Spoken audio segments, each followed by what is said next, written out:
how to identify these opportunities. Let's start with that, right? So the most important thing for someone to agree to this, and the person that's going to be the best fit, is a motivated seller. Okay, they have to be motivated where they have issues going on, right? So the number one thing is the motivation.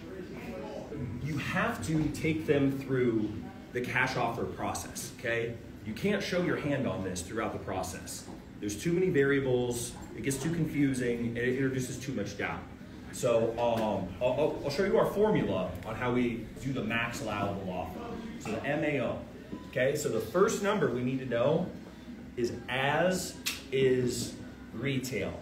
Now, when I say as is, I'm talking current condition, right? So not like as is, like it's a beater, right? So current condition, the way we find this is we look at what other properties that are in the most similar condition are selling for, and then also what's actively listed. Because what's actively listed is going to be our competition. Especially in this market, things are changing all the time. So a comp from 6 months ago may not be relevant if there's other ones that are listed for significantly less, right? So the key is we need an offer in 30 days or less, and really, the sooner the better, okay? These deals, you're not trying to squeeze every single penny out of this.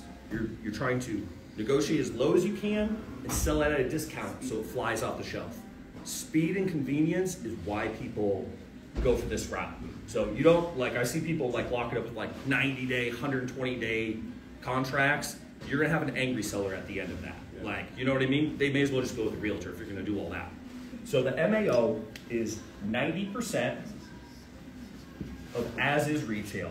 Okay, the 10% is for realtors. Yeah.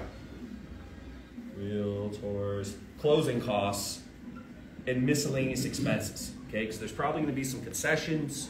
There's going to be, you might have to help the seller move. You want to filter, you want to add a little bit of padding in there, and then you need at least a 30K profit after that. Okay? Max allowable offer. Yes. Not the so max allowable offer, 90% of as is retail, so 30-day sale. 90% of that into minus 30K. So I'll do a quick example. Let's say the house, we look and we see the properties that are listed, the ones recently sold, and we can say confidently, hey, properties in similar condition are selling for $300,000 fairly quickly. Is there a minimum that you have for the retail? As long as it hits the 30K buffer, but of course, when you get to the lower price points, you're getting at a steeper discount. Right. You know what I mean? Just in your business, are you doing deals in Indianapolis for $120,000? If we can make 30K off of it going into, yeah. Okay. Yes. Yeah. But we don't go into any unless it's just a special situation. But here's the deal. These are more time consuming and you have a higher obligation to the seller. Because most of the time these are owner occupied or tenant occupied. You can't throw spaghetti at the wall with these, especially the way we pitch it. We're pitching certainty, peace of mind, and a hands-off experience. So you have a moral and ethical obligation to only take on the deals that you're very confident you can pull off. So we're not, as far as this process, we're not putting any money into making it look nice type of deal before? Very, as little as possible, right? The things that I will do. As far as that 30 days goes, right? So to what degree are we, sprucing it up before we... So the things that I'm comfortable spending money on is if they got a bunch of stuff in there, I'm gonna help them move it because that has to happen anyways for the sale to go. It makes more sense to do it before we're showing the property than afterwards because it's gonna sell quicker. So we're not necessarily doing something to increase the value. We're just making it more aesthetically pleasing. I personally do not. I'll do landscaping stuff. Okay. If there's if it's something like paint a wall that the kid drew all over, something like that. But normally I try to keep it under a couple $1,000s, and I'm very risk adverse. I'm a hammer looking for nails. So if it needs a lot of work, I'm not going to fix and flip it. I'm just going to sell it as is. Yeah. But if there's something where there's a big pile of trash in the front yard, I'll pay $500, $1,000 to get it out of there. But a lot of times you will have to help them move. Yeah. That is a big problem, and one reason why they won't list is they don't have a place to go, they can't move, and all that, right? So on a $300,000 property, right? So minus 10%, that will put us at $270, and then minus 30K is $240. So on a $300,000 house, you can potentially offer $240 as your max allowable. When at wholesale, you're going to be below $200 normally, right? $150.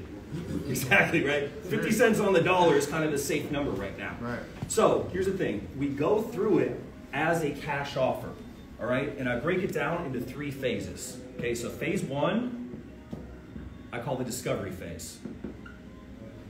And you have to handle these with more care. There's less room for friction and conflict than with a wholesale house, right? Because at the end, they need to like and trust you. It's extremely important. That's why they say yes, is they feel like you can solve their problem.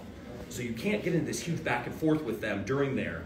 And I have a very low friction sales process that we use where we don't beat them up. But in the discovery phase, our only goal is to, 1, set the stage on who we are and what we're about. So we want to set ourselves up as professional, courteous, empathetic. We don't push back with them. We don't talk any money. There's no friction, no conflict. Okay, the whole goal is to get them open up, right? Because when we call it the concierge service. When we do that, we structure is the perfect solution. We don't structure it as another option. And there's people that pitch it a lot of different ways. I'm telling you, like the way that we pitch this has the highest conversion rate. And I have people from every other Novation course in my course that, because the conversion's the hardest thing. The easy ones we're all going to get, right? But it's the difficult ones where this process is really going to come in clutch, and when you get to higher price points. Okay, when you're dealing with a more sophisticated seller with a higher price point house, right? Most of those people, they're either the boss at work or they own a company. And the sleazy sales tactics are going to piss them off. And they're not going to go for it. And they're not going to play ball with you. So you have to be professional, empathetic, courteous. And they respect that. You earn their respect and trust. And it's more real.